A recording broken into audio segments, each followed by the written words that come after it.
চলে এসেছি মুগার মধ্যে হাজার বুটি কাজের একটা নতুন শাড়ি নিয়ে।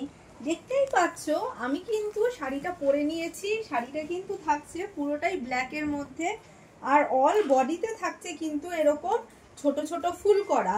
লোয়ার ইয়র্কটায় থাকছে পুরো এরকম চওড়া একটা পাড়, আর আপার ইয়র্কটায় থাকছে সুন্দর একটা কলকা করা সরু পাড়, আর সাথে থাকছে কিন্তু এরকম হালকা কাজ করা, সাথে মাঝখানে যাচ্ছে এরকম বুটি দিয়ে সাজানো একটা খুব সুন্দর আঁচল।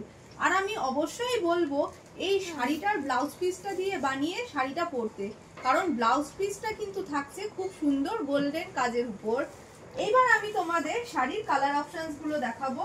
ফার্স্ট আমি যে কালারটা দেখাচ্ছি সেটা কিন্তু যাচ্ছে পুরো ডার্ক পার্পল কালারের মধ্যে, পুরোটাই কিন্তু পার্পল যাচ্ছে। নেক্সট যে কালারটা যাচ্ছে এটা কিন্তু যাচ্ছে একটু মেরুন শেডিশ, একটু রেডের প্লাস একটু মেরুন শেড। নেক্সট যাচ্ছে একটা বটল গ্রিন কালার, একদম পুরো বটল গ্রিন। নেক্সট যাচ্ছে রানী কালার।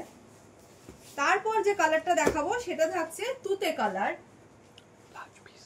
আর সাথে কিন্তু প্রত্যেকটারই তোমরা ব্লাউজ পিস পাবে, আর আমি তো ব্ল্যাকটা পরে তোমাদের দেখিয়ে দিয়েছি। ধন্যবাদ।